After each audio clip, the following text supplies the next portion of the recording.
네, 전해드린 대로 평일 대낮에 벌어진 신림동 흉기 난동 사건이 큰 파장을 낳고 있습니다. 네, 관련 내용 정혁진 변호사 그리고 장윤미 변호사와 함께 자세히 짚어보겠습니다. 안녕하세요. 네, 안녕하세요. 자, 먼저 흉기 난동 사건의 피의자 조모 씨의 목소리부터 들어보겠습니다. 유족들한테 한마디만 해주시죠. 죄송합니다. 범행은 왜 저지른 겁니까? 너무 힘들어서 저질렀습니다. 반성하고 있습니다. 그동안 예전부터 너무 안 좋은 상황이 있었기에 제가 너무 잘못한 일이 된 것 같습니다. 어떤 안 좋은 상황인지만 한번 말해주세요. 아니 저는 그냥 쓸모없는 사람이 죄송합니다. 예, 뭐 너무 힘들어서 그래도 쓸모없는 사람이다.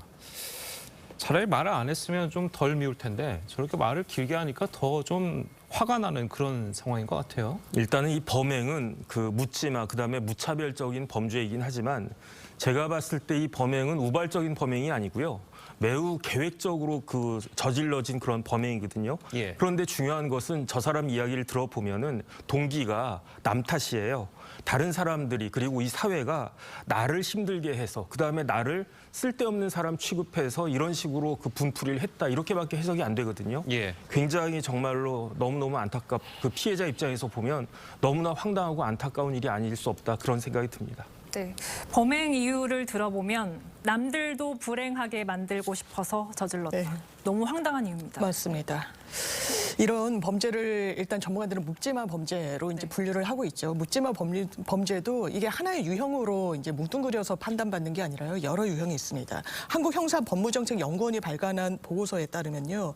이 묵지마 범죄는 정신장애가 있거나 아니면 처지비관형, 만성분노형 등으로 분류가 되는데 지금 조 씨 같은 경우에는 만성분노형으로 분류가 됩니다. 왜냐하면 지금 범행 직후에 그 현장에서 잡혔을 때도 나는 그동안 굉장히 열심히 살아왔는데 중얼거렸다라고 하죠. 그 뒤에도 나의 불행이 남 탓인 것만 같아서 남들도 불행하게 만들고 싶었다라는 취지, 그러니까 어떤 시기와 질투가 녹아져 있었다. 그렇기 때문에 또래 남성들을 또 특정적으로 공격한 것이 아닌지 여부도 열어놓고 지금 수사를 해야 되는 그런 상황인 것으로 보입니다. 예. 자, 그리고 앞서 이제 저희가 기사를 통해서 유족들이 국민청원 게시판에다가 사형시켜달라고 올렸다고 그러잖아요. 네네. 사형 가능성은 얼마나 되나요?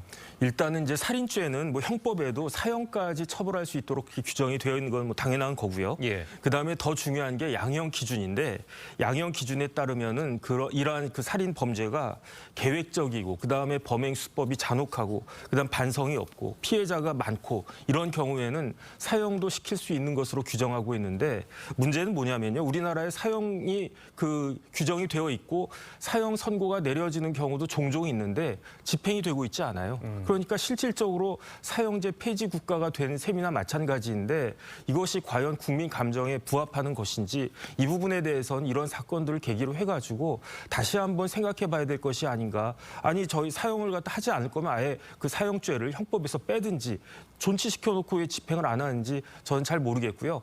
그다음 어쨌든 지금 대통령이 검찰총장 출신이시니까 이 부분에 대해서 다시 한번 생각을 했으면 좋겠다는 게 이 사람은 개인적인 사형 바람입니다. 선고를 받을 거라고 보십니까?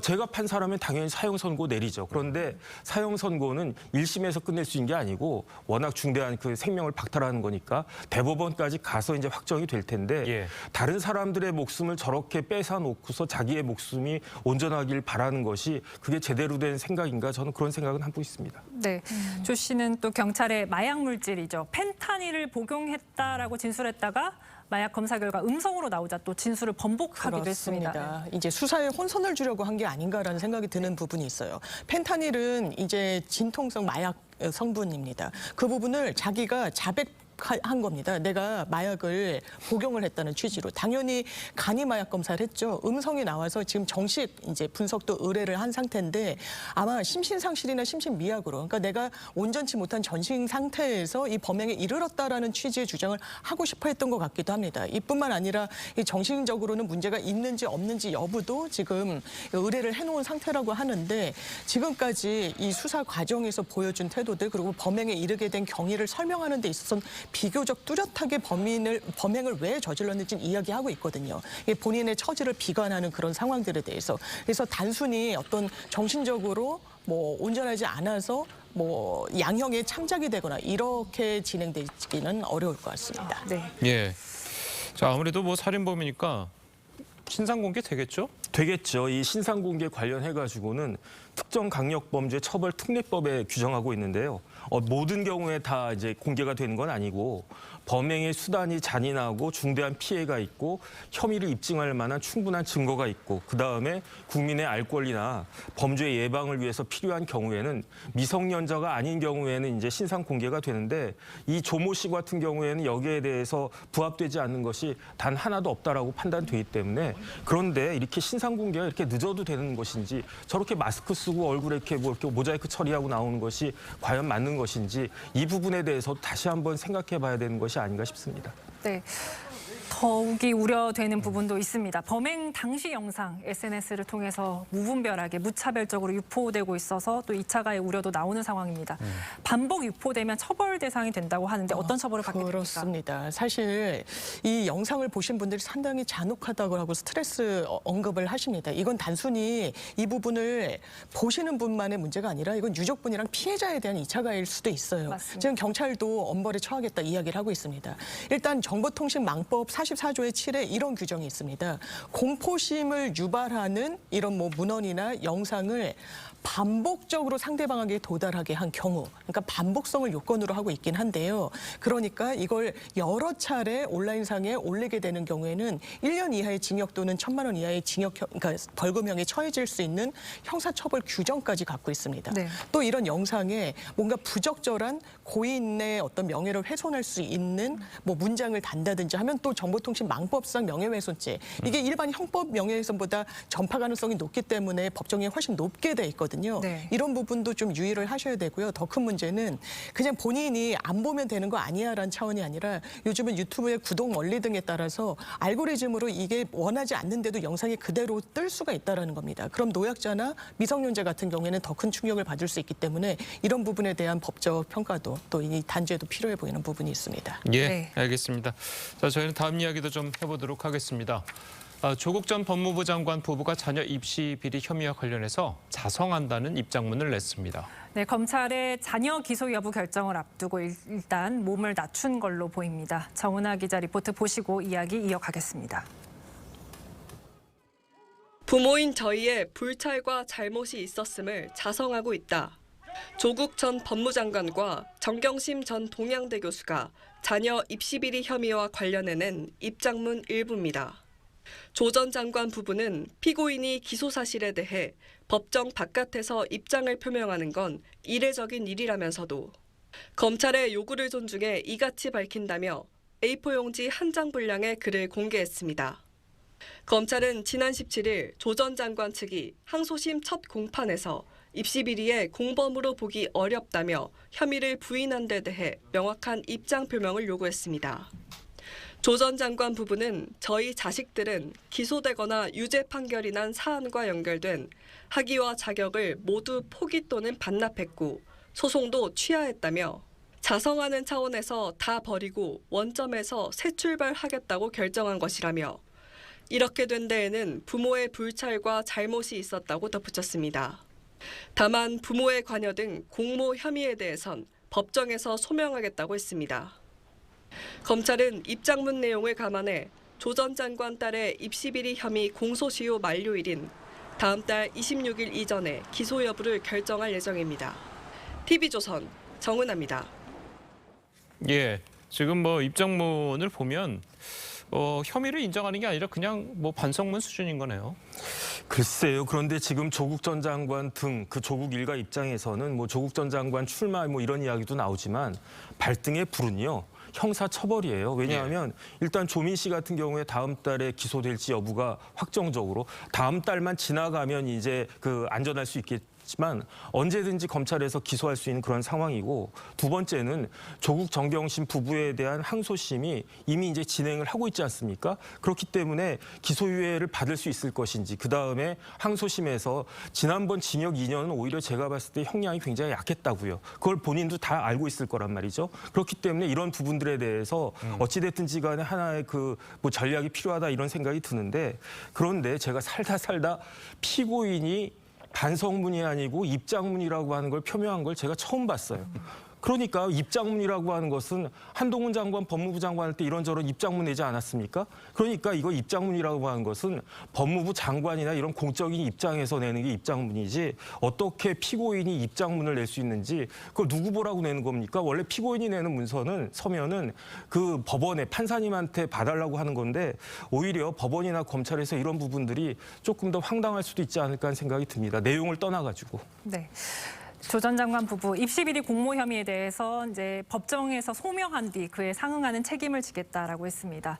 이들 부부의 입장 변화, 반성이 네. 남은 재판에 어떤 영향을 줄 거라고 보십니까? 네, 일단 짚어주신 대로 지금은 법정 외 활동인 겁니다. 이 서류가 법원에 제출되거나 하진 않았고 이 조국 전 장관 같은 경우에는 정경심 전 교수와 공모 혐의가 상당 부분 1심에서 인정이 됐죠. 그래서 실형 2년이 선고됐지만 지금 대법원 예규에 따르면 확정되기 전엔 법정 구속을 좀 지양하는 분위기가 있습니다. 항소심에서 또 실형이 나올지 여부가 상당히 가늠인데 첫 공판기일에는 본인은 공모 혐의가 없다라는 취지로 부인했습니다. 1심과 같은 입장을 견지한 거죠.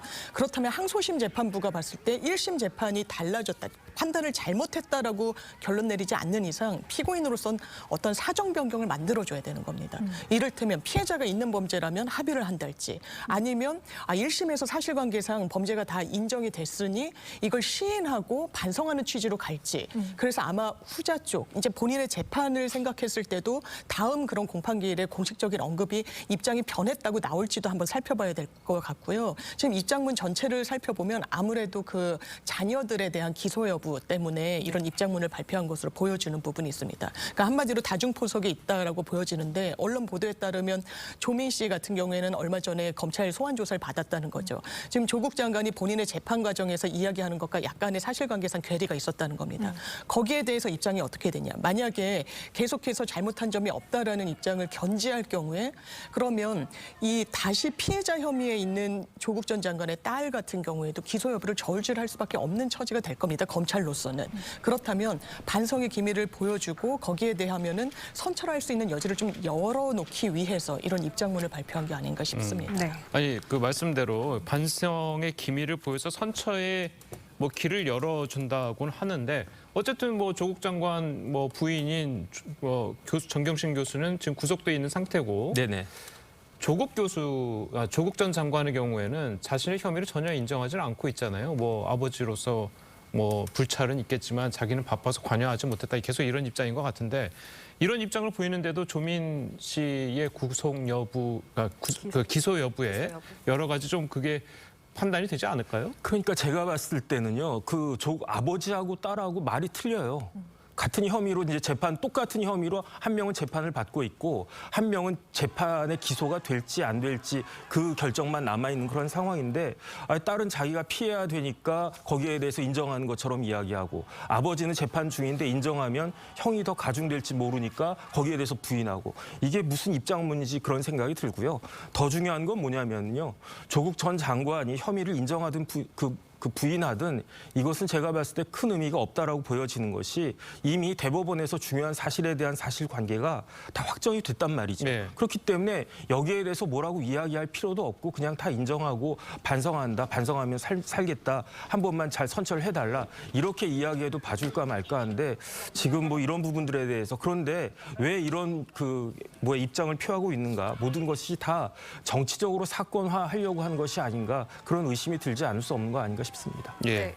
검찰 8월까지 이제 조민 씨 기소 여부를 결정해야 되는데 기소하냐 마느냐 좀 검찰의 판단에 이번 입장문이 영향을 미칠 수 있을까요? 영향을 미칠 것 같습니다. 왜냐하면 조국 전 장관의 입장문을 보더라도 검찰의 요구를 존중해서 입장문을 발표한다라고 했거든요. 네. 그러면서 기존의 어떤 입장과는 조금 달라진 기류, 굉장히 저자세로 본인들이 잘못하고 불찰이 있었다고 부모로서 잘못이 컸다라는 취지로 언급을 하고 있습니다.